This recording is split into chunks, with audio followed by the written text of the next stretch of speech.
અમદાવાદ જ્યાં પીજીમાં રહેતી યુવતી સાથે દુષ્કર્મની ઘટનાથી હડકંપ મચી ગયો। આ ઘટના બની શહેરના પોશ વિસ્તાર ગણાતા આનંદનગરમાં, જ્યાં ફ્લેટના સિક્યોરિટી ગાર્ડે જ ગળે વાયર બાંધીને યુવતી સાથે દુષ્કર્મ આચર્યું। પીડિતા ઇન્ટિરિયર ડિઝાઇનિંગનો અભ્યાસ કરતી હતી, રોજ ધાબા પર ચાલવા જતી। ગઈકાલે રાત્રે પણ તેઓ ધાબા પર ચાલવા ગયા ત્યારે સોસાયટીમાં સિક્યોરિટી ગાર્ડ તરીકે નોકરી કરતો ધર્મસિંહ પણ ધાબા પર આવ્યો, જેને પહેલા તો યુવતી સાથે અભદ્ર માંગ કરી, જે બાદ યુવતીનું વાયરથી ગળું બાંધી દીધું, જે બાદ 1 કલાક સુધી દુષ્કર્મ આચર્યું।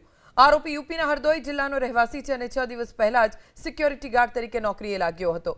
હાલમાં યુવતીને સારવાર માટે હોસ્પિટલ ખસેડવામાં આવી છે। પોલીસે ધર્મસિંહની ધરપકડ કરીને તપાસ શરૂ કરી છે। અમદાવાદના પોશ વિસ્તારમાં આવેલો ફ્લેટ જ્યાં પેઇંગ ગેસ્ટ તરીકે રહેતી યુવતી ઉપર દુષ્કર્મની ઘટના બની છે અને આ દુષ્કર્મ અન્ય કોઈ નહીં પણ આ જ ફ્લેટના સિક્યોરિટી ગાર્ડે આચર્યું। રાત્રે 8:52 સિક્યોરિટી ગાર્ડ ધાબા ઉપર પહોંચ્યો। અમદાવાદમાં આ ઘટના બનતા જ લોકો રોષે ભરાયા છે। ભરોસો કરવો તો કોના ઉપર? વધુ એક વખત માસૂમ દીકરી શિકાર બની નરાધમનો। સીસીટીવી ફૂટેજ પણ તમે જોઈ શકો છો એબીપી અસ્મિતાની સ્ક્રીન ઉપર। એક તરફ પોલીસ પકડમાં ઊભો એ નરાધમ અને બીજી તરફ તેણે જે ઘટનાને અંજામ આપ્યો એ વખતના સીસીટીવી ફૂટેજ છે। 7:22 લગભગ 7:30 વાગ્યાનો સમય લિફ્ટમાં ઉપર જતો તે દેખાઈ રહ્યો છે। ટેરેસ ઉપર તે પહોંચ્યો અને ત્યાં યુવતી જ્યારે વોક કરવા ગઈ હતી ત્યારે આ નરાધમ સિક્યોરિટી ગાર્ડે એ યુવતી સાથે પહેલા તો અભદ્ર માંગ કરી, તેને ગળે વાયર બાંધ્યો, તેની ઉપર 1 કલાક સુધી દુષ્કર્મ આચર્યું। એડવોકેટ સોનલબેન જોશી આપણી સાથે જોડાઈ ગયા છે। સોનલબેન, દરરોજ આ પ્રકારના સમાચાર આવે છે કે દીકરી પર દુષ્કર્મ આચરાયું, પણ અમદાવાદ જેવા પોશ વિસ્તારનો એક ફ્લેટ જેમાં પીજીમાં રહેતી દીકરી ઉપર ત્યાંના જ સિક્યોરિટી ગાર્ડે દુષ્કર્મ આચર્યું છે। આ કેટલી મોટી ઘટના કહેવાય? કેવી રીતે આપ જુઓ છો, એક મહિલા તરીકે પણ અને એક વકીલ તરીકે પણ? હિચકારી ઘટના કહી શકાય, કારણ કે કદાચ આપણે આવી સવાર તો ક્યારે કલ્પના નથી કરી કે સવારથી જ આપણે આ ચર્ચાઓ થઈ રહી છે અને બહુ દુઃખ લાગે છે કે ખરેખર આવી માનસિકતા વાળા સમાજની અંદર જે ભરચક એરિયો કહી શકાય આનંદનગર, અને એની અંદર આવી ઘટના બનવી અને દીકરીઓ ક્યાં સેફ, મતલબ પોતાના ફ્લેટની અંદર પીજીમાં આગળ જે પોતે પોતાના ટેરેસ ઉપર ચાલી રહી છે અને જો આવી ઘટના ત્યાં બને છે તો કદાચ સેફટીના જે સવાલો છે એ ઘણા બધા ઉઠી રહ્યા છે। ખૂબ જ દુઃખ થઈ રહ્યું છે। દીકરીએ પોતે પોતાનો બચાવ કરવાની કોશિશ કરી, એને ફોન આપ્યો, પૈસા આપ્યા, એ પોતે કેટલી એ વખતે અશક્ત મહેસૂસ કરતી હશે અને આ નરાધમ જેને આ કુકર્મ કર્યું છે ને 1 કલાક સુધી એને વાયરથી બાંધીને જે પ્રમાણે એને પોતાની વાસના સંતોષી છે, ખૂબ જ બીક લાગી રહી છે। કદાચ આજે તમે એન્કર દીકરીઓ છો, તમારે પણ રાત્રે ફરવા જવાનું થતું હશે, બહાર નીકળવાનું, તમને, મને પોતાને બિંગ એ એડવોકેટ, હું પણ રાત્રે લેટ સુધી કામ કરતી હોઉં છું, ડર લાગી રહ્યો છે કે ખરેખર હવે દરેક વ્યક્તિઓથી આપણે ડરવું પડશે એવો સમય પાકી ગયો છે। અને હવે દીકરીઓની સુરક્ષા ઉપર પણ સવાલ ઉઠે સોનલબેન। મા બાપ એ આશાએ દીકરીઓને પોતાના શહેરથી દૂર અમદાવાદ, સુરત, રાજકોટ જેવા શહેરોમાં મોકલે કે દીકરીઓ પીજીમાં રહે, સુરક્ષિત રહે, આગળ સારું ભણે, સારી નોકરી કરે, અને દીકરીઓ જોડે શું થઈ રહ્યું છે અત્યારે? હું એવું કહીશ કે ખરેખર દીકરીઓને કદાચ ભણવાની વાત કરીએ તો હું એવી ના પાડી દઈશ કે એ લોકોને ખરેખર ભણવાનું જ બંધ કરાવી દો, કારણ કે જો આવી પરિસ્થિતિ હોય, અત્યારે હાલની મારી માનસિકતા આવી છે, હું વુમન એમ્પાવરમેન્ટમાં માનું છું, ખૂબ એગ્રેસિવ છું, હું એવું ઈચ્છું કે મારી દીકરીઓ ખૂબ આગળ વધે, એની લાઈફ ખૂબ સારી જાય, બધું જ વિચારતી હોઉં છું। પરંતુ જ્યારે આવી ઘટના બની છે અત્યારે દરેક પીજી છે એ પોતે ગવર્મેન્ટના નોર્મ્સ આગળ નોંધાયેલા છે કે નહીં, કારણ કે ખાલી પોતાની પાસે બંગલો છે, ફ્લેટ છે, જગ્યા છે, પૈસા રડવાનું સાધન થઈ ગયું છે, તમે ચાલુ કરી દો। એની અંદર રસોઈયા છે જે પરપ્રાંતિયો છે, પરપ્રાંતિયો અહીંયા રહી રહ્યા છે, એમના લગ્ન જીવનના હકો પૂરા, વારંવાર આટલા વર્ષોથી ડિબેટ કરું છું, 15 વર્ષથી મીડિયા સાથે જોડાયેલી છું, રોજ કહેતી હોઉં છું કે ભાઈ પોલિસી બનાવો કે જે પરપ્રાંતિયો જે આવે છે એમના શારીરિક સંબંધો પૂરા કરવા માટે, એમના ઘરે લગ્ન જીવનના હકો પૂરા કરવા માટે જાય છે કે નહીં, દર 2 મહિને, દર 3 મહિને મોકલવા જોઈએ, કમ્પલ્શન હોવું જોઈએ।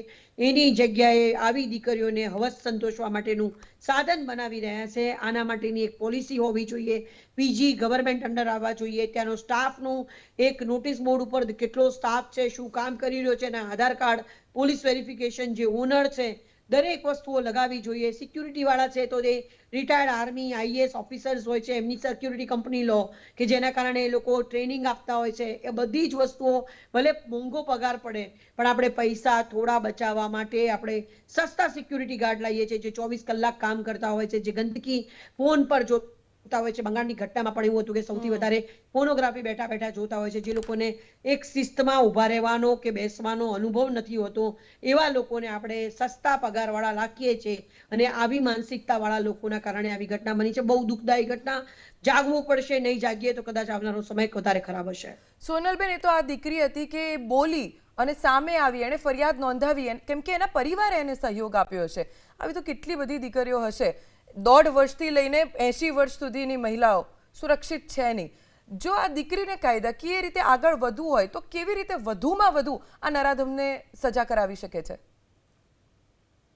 દીકરી તો ડેફિનેટલી એને સજા મળવાની જ છે, કારણ કે પોસિબિલિટીઝ નથી કે આપણા જે પ્રમાણની સિસ્ટમ અને છેલ્લા કેટલાય સમયથી જે ગૃહમંત્રી જેવી રીતે એગ્રેસિવલી કામ કરી રહ્યા છે, અત્યારે ફરિયાદ સમય એનું બધું FSL થશે, વન સ્ટોપ સેન્ટર પણ છે, ત્યાં જવું, તેના FSL ના નમૂના લેવાશે. જે જગ્યાએ ઘટના બની છે એ જગ્યા ઉપરથી લઈને પેલા મેડિકલ પેલો જે નરાધમ છે એનું પણ મેડિકલ થશે, દીકરીનું મેડિકલ થશે.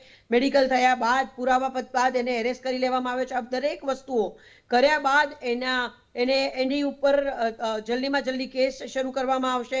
કેસ શરૂ કર્યા બાદ હું એવી આશા રાખીશ કે 60 દિવસની અંદર આ વ્યક્તિને ફાંસીના માથડે ચડાવી દેવો જોઈએ એવું મારું સ્પષ્ટપણે માનવું છે. જી સોનલબેન, એબીપી અસ્મિતા સાથે આપ જોડાયા અને માહિતી આપી. આભાર આપનો. અમદાવાદમાં આ જઘન્ય ઘટના બની છે. મા બાપ પોતાની દીકરીઓને મોટા શહેરોમાં એટલા માટે મોકલે છે કે દીકરીઓ સારું ભણે, ઉચ્ચ અભ્યાસ અર્થે અથવા તો સારી નોકરી માટે મોકલતા હોય છે, પણ દીકરીઓ સુરક્ષિત નથી એનો વધુ એક પુરાવો અમદાવાદ જેવા શહેરમાં, આનંદનગર જેવા પોશ વિસ્તારમાં જોવા મળ્યો. આપણી સાથે joint police commissioner Neeraj Badgujar જોડાઈ ગયા છે. સર, જે ઘટના બની છે અમદાવાદમાં, ખૂબ જ ખરાબ ઘટના, સૌ કોઈને રોષ આવે સ્વાભાવિક છે. શું કાર્યવાહી થઈ રહી છે અત્યારે આ વ્યક્તિની સામે? જી, આ ખૂબ જ ગંભીર ઘટના છે. પોલીસને જ્યારે આ બાબતની જાણ મળી તો તાત્કાલિક પોલીસ ઘટના સ્થળ ઉપર પહોંચી ગઈ. તે પછી એ આરોપી ત્યાંથી નાસી ગયા હતા. પોલીસ કમિશનર સાહેબની સૂચના હેઠળ આમાં સ્થાનિક LCB પોલીસ અને ક્રાઇમ બ્રાન્ચની 10 થી વધુ ટીમો એમાં જોડાઈ અને રોડ રસ્તાના તમામ CCTV ચેક કર્યા અને પછી બાતમીના આધારે આરોપીને કલાકોમાં જ ઝડપી પાડ્યા છે. પોલીસ દ્વારા ત્યાં FSL બોલાવવામાં આવ્યા છે અને અત્યારે એની મેડિકલ ચકાસણી ચાલુ છે. આ તમામ જે પુરાવા છે એને લેવાની પ્રક્રિયા ચાલુ છે અને ઝડપથી એમાં ચાર્જશીટ કરવામાં આવશે અને વધુમાં વધુ એને સજા કરવામાં આવશે. સર, 100 કલાકમાં ચાર્જશીટ ફાઇલ થઈ હોય એવા પણ ઉદાહરણ આપણી ગુજરાત પોલીસે આપ્યા છે. શું આ કેસમાં પણ વહેલામાં વહેલી તકે ચાર્જશીટ ફાઇલ થશે? જી બિલકુલ. આ જે તમામ પુરાવા છે એમાં અત્યારે FSL સાથે અને સાક્ષ્ય દ્વારા લેવામાં આવી રહ્યા છે અને ઝડપથી ઝડપ એમાં ચાર્જશીટ થાય એમ અને વધુમાં વધુ એને સજા મળે એ બાબતે અત્યારે કાર્યવાહી કરવામાં આવી. ઓકે. અને જે આરોપી છે તેના વિશે શું વિગતો પ્રાપ્ત થઈ છે? જી, આરોપી જે છે એ 3-4 દિવસ પહેલા જ અહીંયા સોસાયટીમાં આવ્યા છે અને જે એની સિક્યુરિટી એજન્સી છે એને ફક્ત એના ID કાર્ડ લઈને વગર કોઈ એના બેકગ્રાઉન્ડ ચકાસીને એને મૂકી દીધા હતા અને એ બાબતે એના વિરુદ્ધમાં પણ કાયદાકીય કાર્યવાહી કરવામાં આવશે. એની ખૂબ જ ગંભીર ચૂક છે. એની સાથે સાથે જે તમામ સોસાયટી વાળાને મારી એક વિનંતી છે કે એવા પ્રકારના કોઈ માણસ આવે તો એની વિગતો પોલીસને આપે અને એના પણ વેરિફિકેશન કરાવીને જ એને રાખે. તો આવા પ્રકારના જે આરોપી છે એને અત્યારે પૂછપરછ કરીને આવા શું ગુનાહિત ઇતિહાસ છે એ પણ અત્યારે પોલીસ પૂછી રહી છે. ઓકે. અમને એવી જાણકારી મળી છે કે લગભગ 4 કે 6 દિવસ પહેલા જ આરોપી સિક્યોરિટી ગાર્ડ તરીકે આ ફ્લેટમાં કામ કરવા આવ્યો હતો અને કોઈ ગુનાહિત ઇતિહાસ આ વ્યક્તિનો જાણવા મળી છે ખરી? ગામના છે તો એના જે આખી વિગતો છે એ પૂછપરછ કરવામાં આવી રહી છે. અત્યારે એને ધરપકડ કરીને મેડિકલ કરાવવાની કામગીરી ચાલુ છે અને એ પણ પૂછપરછ કરવામાં આવી રહી છે. આભાર નીરજ સર, એબીપી અસ્મિતા અને આ જાણકારી આપવા માટે. Neeraj Badgujar, joint police commissioner, જેઓ ખુદ આ કેસને લઈને ગંભીરતાથી તપાસ કરી રહ્યા છે. અત્યારે તો હાલ આ નરાધમની ધરપકડ કરી તેની પૂછપરછ કરવામાં આવી રહી છે.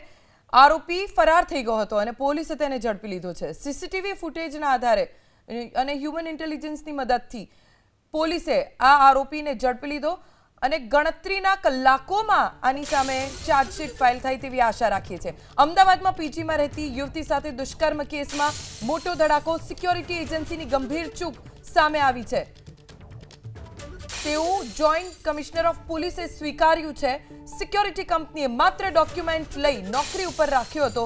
સિક્યોરિટી કંપની સામે પણ કાર્યવાહી કરવામાં આવશે તેવી સ્પષ્ટતા નીરજ બડગુજરે એબીપી અસ્મિતા સાથેની વાતચીતમાં કરી છે.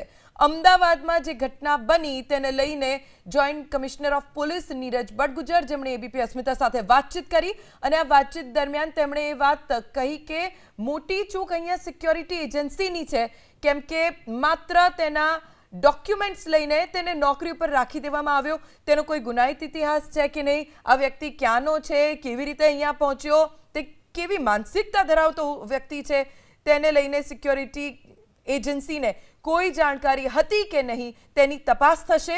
અને મોટી ચૂક જ્યારે સિક્યોરિટી એજન્સીની પણ આમાં છે તો જે સિક્યોરિટી એજન્સીમાંથી આ નરાધમ આવ્યો તેની સામે પણ કાર્યવાહી કરવામાં આવશે. કોઈ પ્રકારની પૂછપરછ, કોઈ પ્રકારની માહિતી નથી મેળવવામાં આવતી. પરપ્રાંતીય આવા લોકો કામ માટે આવે છે ત્યારે સિક્યોરિટી એજન્સીએ તેનું બેકગ્રાઉન્ડ ચેક કરવું જોઈએ, જે આ કેસમાં નહોતું કરવામાં આવ્યું. અને તેના જ કારણે અત્યારે સિક્યોરિટી એજન્સીને જ્યારે સવાલ કરવામાં આવ્યો તો આ શખ્સની કોઈ જાણકારી નહોતી. માત્ર તે ક્યાંનો વતની છે, તે ક્યાં અને તેનું નામ શું છે, તેની ઉંમર કેટલી છે, કેમ કે અમુક જે જરૂરી ડોક્યુમેન્ટ્સ હોય, આધાર કાર્ડ અને અન્ય જે જરૂરી ડોક્યુમેન્ટ્સ, માત્ર એ જ ડોક્યુમેન્ટ સિક્યોરિટી એજન્સી પાસે હતા. બાકી આ વ્યક્તિની કોઈ જ માહિતી અથવા તો કોઈ બેકગ્રાઉન્ડ સિક્યોરિટી એજન્સી પાસે નહોતું. એટલે હવે તેની સામે પણ કાર્યવાહી થશે. હાલ પોલીસે ફરાર આરોપી સિક્યોરિટી ગાર્ડની ધરપકડ કરી લીધી છે. માત્ર 6 દિવસ પહેલા જ આ ફ્લેટમાં તે સિક્યોરિટી ગાર્ડ તરીકે આવ્યો. વિકૃત માનસિકતા ધરાવતો આ વ્યક્તિ, જેણે ધાબે ચાલતી યુવતીને પહેલા તો અભદ્ર માંગ કરી, યુવતી ન માની, તેણે ખૂબ કર કરી. તેણે ત્યાં સુધી કીધું કે તમે મોબાઈલ લઈ લો, રૂપિયા લઈ લો. માણસ ન માન્યું. એવી હવસ તેના મન પર હાવી હતી, તેના દિમાગ પર હાવી હતી. તેણે આખરે એ જ કર્યું જે નક્કી કરીને તે આવ્યો હતો. અને અમદાવાદમાં રહેતી પીજીની દીકરીઓ માટે આ લાલ બત્તી સમાન કિસ્સો છે.